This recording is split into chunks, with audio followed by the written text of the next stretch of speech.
Yeah. This thing's fraud all day long because who signed for the sellers? They're dead. Who signed for the sellers? I'm so surprised. I'm not. As a full-time wholesaler and flipper since 2004 and having done thousands of deals over the past 16 years, I thought I've seen it all, but the experience I just had tops it all. And not only do I feel compelled to expose this wholesaler who is out there deliberately frauding and scamming people so that we as a community can stop people like this, but I feel it's my responsibility to show you what to look for so it doesn't happen to you. There are actually 5 steps that you can take to make sure you don't fall victim to a fraudulent wholesaler. So get ready to watch me expose a scammer coming up.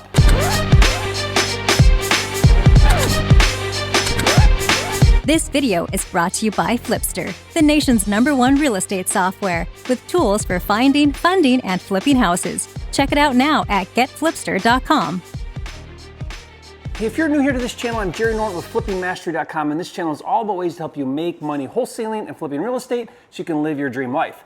Be sure to subscribe and turn on the bell notifications so you don't miss new videos. Unfortunately, there's an ugly side of the business, and while it's rare and the exception, there are people in the wholesaling industry who are dishonest and downright fraudulent, and the case study I'll be sharing with you on this video takes the cake. Now, the sad thing is just a few months ago, I went through a different fraudulent experience on a different deal in Phoenix, Arizona with a different scam artist named Randy the Rat Guzman. Now, on that deal, the wholesaler misrepresented and withheld vital information that clearly made it a bad deal. Now, fortunately, at the last minute, I discovered the issue, and fortunately, I did things right regarding my Earnest money, and fortunately, I was able to get back my $3,000, but it could have gone down much worse. Now, if you'd like to see that video where I confront Randy the Crook on the phone and expose him, I'll put the link to that video in the description below and you can watch it later. But today's fraud case study takes on a whole new meaning. Now, I'm going to show you a series of conversations and paperwork and steps I took to protect myself. Now, I don't want this video to just be focused on exposing a scammer. I want to show you 5 steps to make sure that it never happens to you. Now, recently, one of my finders in the Houston, Texas market brought me a deal that fit my criteria as a good fix and flip deal. Now, the way my finder program works is you go out there, you find good deals in your market, and then you submit those deals to me, and then I step in and buy the properties directly, and I pay you a $10,000 finder fee for each deal. Now, you do need to be a member of my program in order to submit deals. So if that sounds interesting to you, just go to my10kcheck.com to register for a free training to learn all the details. Anyways, one of my finders submitted the deal and I liked the numbers and I wanted to go forward and buy the deal so that I could fix and flip it. Now, normally this would be pretty straightforward. I buy the property from a private seller, I pay my finder a wholesale fee, but on this deal, the finder didn't have the contract directly with the seller. It was brought to him by a wholesaler.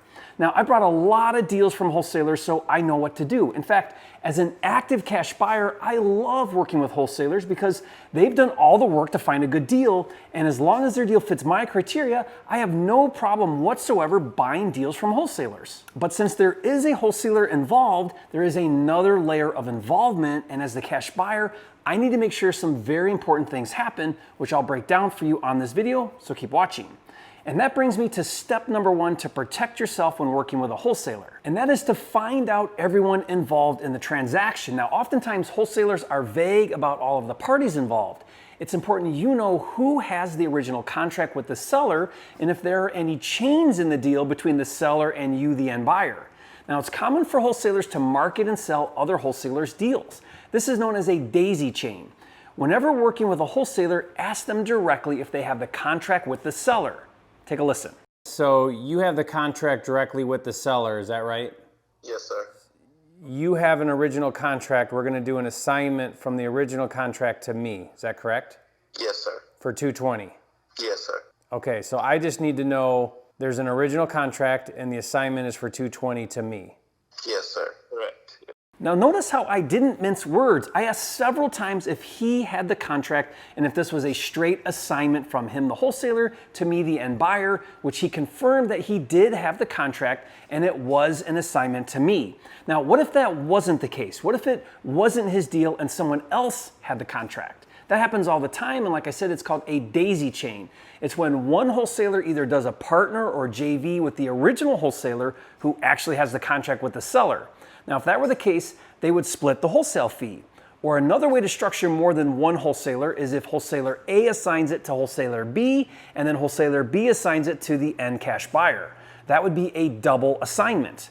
Now, doing a deal with multiple wholesalers isn't wrong, nothing wrong with that. That's totally okay, but there is a right way to do it. In fact, I did a video explaining how to correctly partner with another wholesaler and how to use the correct paperwork, and I'll put the link to that video in the description box below for you to watch later. Just promise me you'll watch that video before doing a JV or double assignment deal. The point is, with step number 1 is to find out everyone involved in the transaction so that you know who you're dealing with. Now, I've been around long enough to know that I can't just take what a wholesaler says at face value. Did you know that some wholesalers lie about their involvement in the deal? Shocker. And that brings me to step number 2, which is to verify the paper trail. Never ever sign an assignment or any type of contractual agreement without first seeing the paperwork leading back to the seller. Think about it.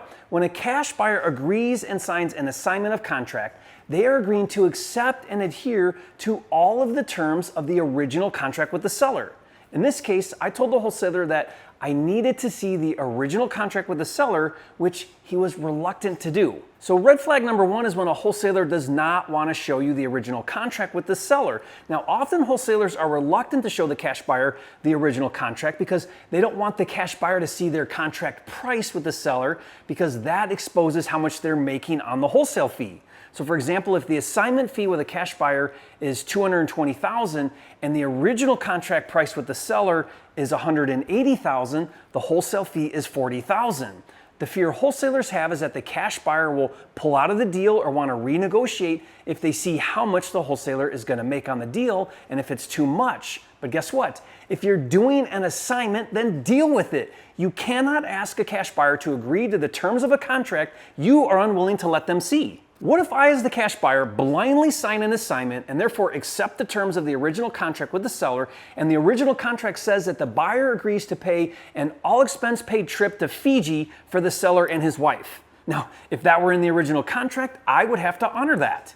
So before ever signing an assignment, get a copy of the original contract with the seller and make sure you go through it carefully and understand everything you're agreeing to. On this deal, after a lot of coaxing, I got the wholesaler to send me the original contract, but by this point, I'm not feeling very comfortable, so I asked him directly if there were any issues with this property. Take a listen. Have you had other issues where this property has not sold to other local investors? No. We have a ton of local investors that's interested in the property.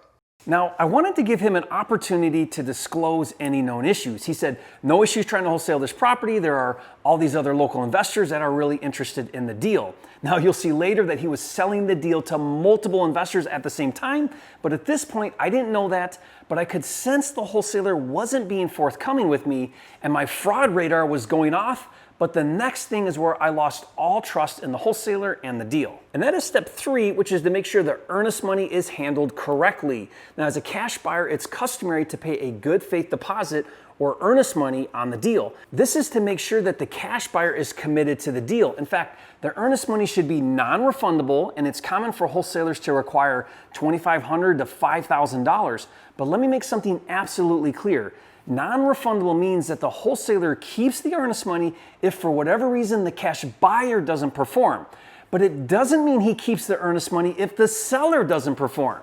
Don't forget, performance on a contract involves 2 people, the cash buyer, but also the seller. So if the seller doesn't perform and it's not the cash buyer's fault that the transaction doesn't close, then the wholesaler is not entitled to keep the cash buyer's earnest money. Reasons the seller might not perform could be he no-shows for the closing, or there are liens or judgments or back taxes on the property, or maybe issues on title. Wait until you see the mess on this deal. Now, this may sound like common sense that the cash buyer would get back his earnest money if the seller doesn't perform, but you better make sure that that's crystal clear in your paperwork. Usually the original contract with the seller will state that the seller must provide free and clear title, and that if he can't, the seller is in breach of the contract and the earnest money would be released back to the buyer. Now, this will all come to light once you open escrow and have a title company do a title search. Personally, I will never buy a property without a full warranty deed and title insurance, and a title company will not insure a title unless it's free and clear. And I recommend you do the same. To be safe and smart as a cash buyer, I want to make sure the wholesaler is fully aware and agrees in writing in the assignment contract that I get back my earnest money if the seller doesn't perform. With this deal, the wholesaler's assignment said earnest money is non-refundable under any circumstances, which means if we were to follow the contract and the seller couldn't perform, the wholesaler technically could keep my earnest money because the contract said non-refundable under any circumstances. Now, when I approached the wholesaler, he told me not to worry, title was good, and that he would send me a screenshot that title was clear. Take a listen. Whatever, I can even send you just the screenshot of the title commitment being clear. You know, they send you. Well, I'd like to talk to the title. I mean, if escrow's open, there's a title close. There's a closing agent. So I'm supposed to trust that title is clear from a screenshot the wholesaler sends me. Now, at this point, I demanded to talk to the title company, and by now my fraud alarm bells were ringing loud and clear. But what happened next was the icing on the cake that takes us to step 4, which is to pay the earnest money to the title company and never directly to the wholesaler. In this case, the wholesaler wanted a $3,000 non-refundable deposit paid directly to him, the wholesaler. Take a listen. What's the earnest money? How's that being handled? So earnest monies, we usually do $3K. You guys do know the EMD does come to us, not the title. Why is that? That's just because that's just our company policy. Well, I don't know if I'm comfortable with that. What if I don't have clear title? Well, I mean, title is definitely clear now. Well, why can't title hold it and then disperse at closing? Well, we put in the contract that earnest money is fully refundable if title's not clear and the seller doesn't show up. If seller doesn't show up, right, but that's why title holds it in an escrow account. That way they can give it back. I mean, I definitely understand where you're coming from, but you have to understand where we're coming from and the problems that we've been through. So that's just the way we do business personally. I mean, that's $3,000 that I'm giving you, and I don't know you, right? And what if nobody shows, and now I got to get my earnest money back from you? That is the way we do business, and typically, just with the investors that we use, we don't have a problem. $3,000 is a lot to just write a check to somebody. Yeah, definitely. I definitely understand what you're saying, man. So he wanted me to pay him $3,000 directly, and when I confronted him about why title couldn't hold it, he said, that's just our company policy. Now, I hope you see why you should never pay the earnest money to the wholesaler directly. Imagine there's an issue on the seller side, and I have to go back to the wholesaler to get my $3,000 earnest money. Remember the scam deal with Randy the fraudster I mentioned earlier? In that case, I paid the $3,000 earnest money to the title company to hold, and after the fraud situation came to light, title reviewed Randy's position and my position and immediately gave me back the earnest money. That's why title should hold the earnest money. So the fact that this wholesaler wanted to hold their earnest money directly because it was company policy was enough to scare me away from the deal, but here's where this deal stayed alive and ultimately went south. My finder who brought me the deal really wanted this deal to happen, so he took it upon himself to keep the deal alive, and he went ahead and signed the assignment and paid the $3,000 directly to the wholesaler. Now, even after I told him not to, I said to him, do not pay $3,000 to that wholesaler. This deal is a scam and you're gonna regret it. But he did it anyways, and I told him to call me once title comes back, and sure enough, title came back, and get this, the owners of record are deceased, there are judgments against the property, and there is a memorandum of affidavit filed against the property from another buyer, which means our wholesaler was doing the same thing to at least one other buyer. So wait a minute. I think I recall our wholesaler telling us a few times that title was clear. Title is definitely clear now. I can even send you just the screenshot of the title commitment being clear. Now, talk about a scam. I decided to get on the phone with the title agent and my finder to discuss what was discovered on title. Take a listen. So this thing's a mess. Yeah, it really is, to be honest. So they're deceased, the sellers? The sellers are deceased. Well, who signed for the seller on the contract? That was going to be my question. Okay, so that's number one, which is fraud, probably. Gave authority to sign on behalf of the seller. Right. Number two is there's a judgment that would need paid in order to close to get title insurance, correct? Correct. And that looks like it's about what, 13, 14,000? Give or take. Yeah. Okay. The third major issue is the affidavit. So I'm going to go out on a limb here and say that your guy also signed another contract with somebody else, collected earnest money from them. They were smart enough to put an affidavit on the property. There's another buyer that put that scanned. Yeah. That filed an affidavit. Is that correct, Emmanuel? Okay. Yeah, because there is a memorandum that shows it's from hacker And that was recent. That was April. I mean, that just happened. We just recently opened this up last week. So yeah. So let me recap what just happened. DeWitt Marshall, local Houston wholesaler, fraudulently signed a contract on a property with judgments where the owners are deceased, then collected a $3,000 earnest money from my finder, and since there is an affidavit of memorandum on the property, that means DeWitt, the con man, also signed another contract with a different buyer at the same time, who I'm guessing also paid a non-refundable earnest money deposit to DeWitt, because after all, it's company policy. And I'm gonna go out on a limb and guess that DeWitt probably collected several earnest money deposits. And by the way, step 5 is to always file an affidavit of memorandum. This is a simple document that you provide to the title that is recorded against the property, that protects your interest in the property, and it prevents you getting cut out of the deal. The fact that another buyer recorded an affidavit of memorandum means that DeWitt, the con artist, contracted with another buyer at the same time as my finder. Now, if you'd like a copy of my affidavit of memorandum for free, just leave a comment and say, Jerry, you are a flipping genius. Please share with me your free affidavit, and I'll send you a download link. Now, it's been a few days since this happened. My finder, poor guy, told me today that DeWitt won't return his calls. You think? A lesson learned the hard way.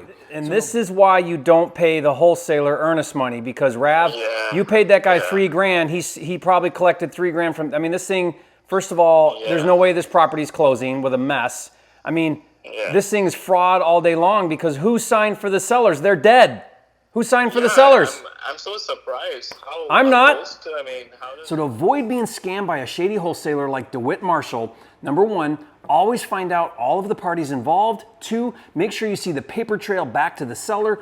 3, make sure that the earnest money is handled correctly by clarifying in the paperwork that the earnest money is returned if the seller doesn't perform. 4, never give the earnest money directly to the wholesaler, only to title. And 5, always file an affidavit to protect your interest in the deal. And if you're in the Houston market, do your local wholesaling community a favor, as well as the wholesaling industry at large, and blacklist DeWitt Marshall so others don't fall victim to his scams. Now, the number 1 way that fraud happens is with earnest money, so it's important you always protect your earnest money. Be sure to watch this next video where I share 4 ways to protect your earnest money. And if you haven't yet, be sure to subscribe to my channel. With over 500 videos, this is your number 1 resource for all things wholesaling and flipping. Do that now, and I'll see you on the next video.